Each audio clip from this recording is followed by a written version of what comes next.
The Mother's Day Mice by Eve Bunting, illustrated by Jan Brett. Biggest little mouse wakened first. It was early morning and still almost dark. He tugged gently on the whiskers of Middle Mouse, who slept next to him. "It's Mother's Day," he whispered. "Time to get up and go for our presents." Middle Mouse tugged gently on the whiskers of Little Mouse, who slept between him and the wall. "Mother's Day," he whispered. They crept out of bed and tiptoed past their mother's room. Outside was one star still slept in the sky. They stopped to wash paws and faces in a pail of water Mother kept by the front door. Biggest studied his watch. "We have 2 hours before Mother wakes up.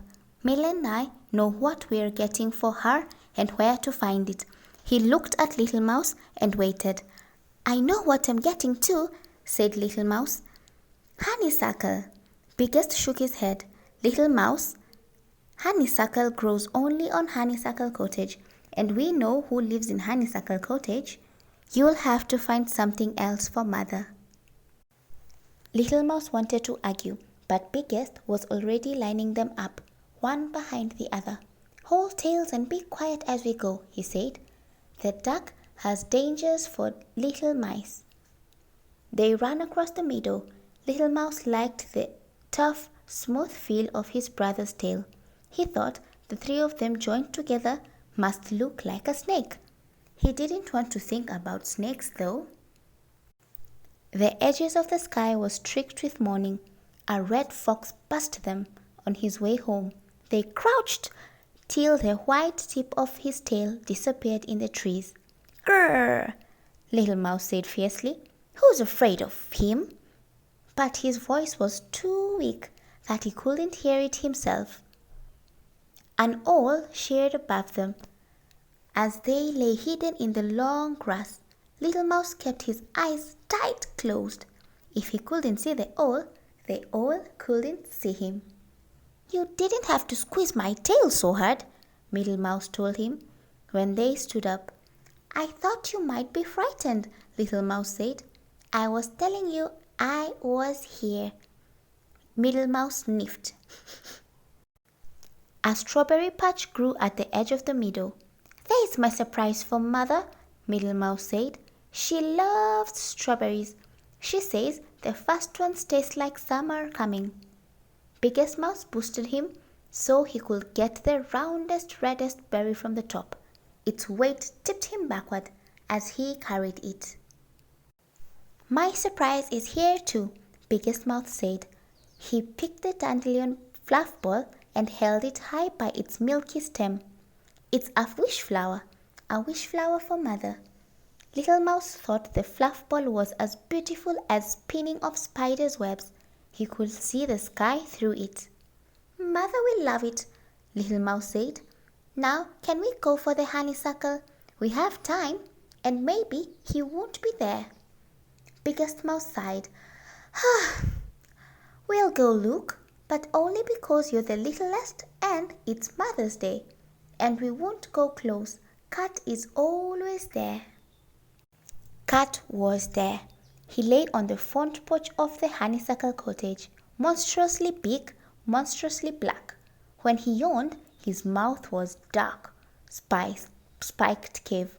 Little Mouse could see it clearly even though they weren't too close. "Maybe he'll leave soon," Little Mouse whispered.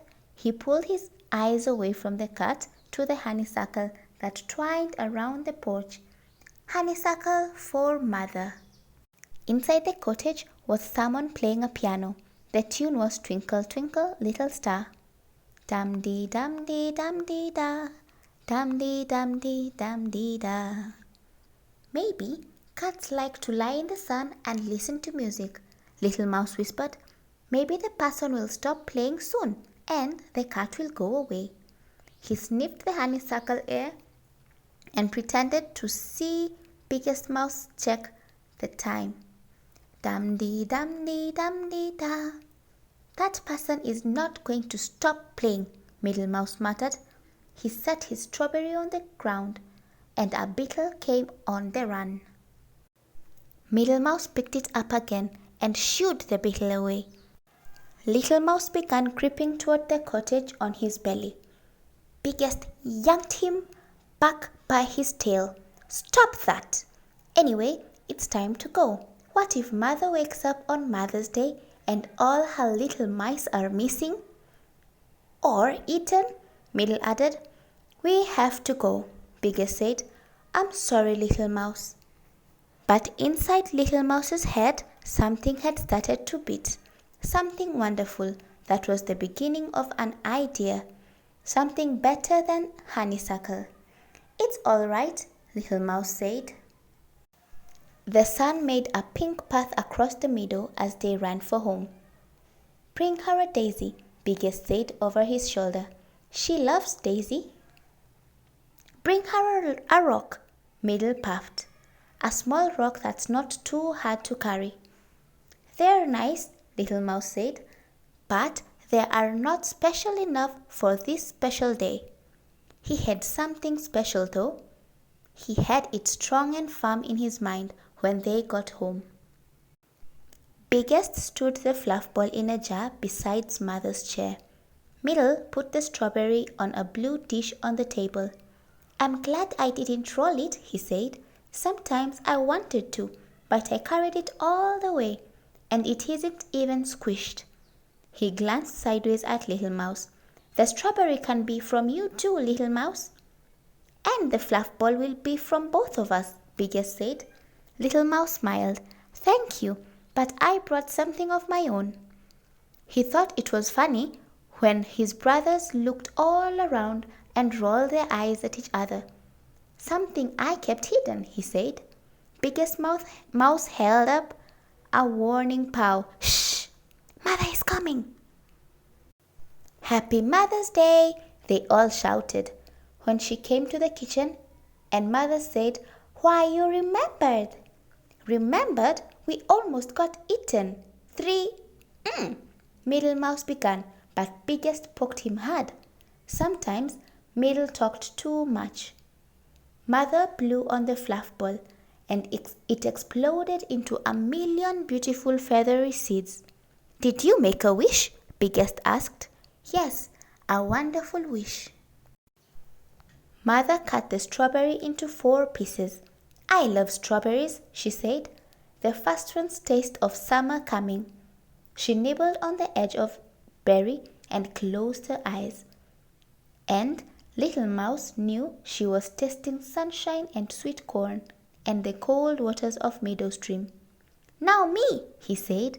He was so excited he thought he might explode, like the fluff ball, into a million pieces.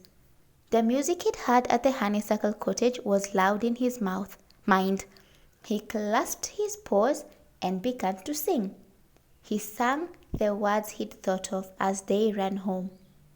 We have brought you a song to say, Happy, happy Mother's Day. No one is so nice, love from all your little mice. That's wonderful, Mother said when he finished. How astonished his brothers were. They thought he had nothing, and all the time he had this. Was it better than honeysuckle? Little Mouse asked. Much better, Mother said. Honeysuckle doesn't last forever. A song does. Was it the best of all your surprises? As soon as he asked that, Little Mouse felt mean. The song is from all of us, he added quickly. Mother smiled. All my surprises were lovely. You each brought me something different, and you each brought me something the same. Do you know what that was, Little Mouse? Little Mouse knew they'd brought their love. Mother opened her arms wide and they ran into her. Let's sing Little Mouse's song, she said.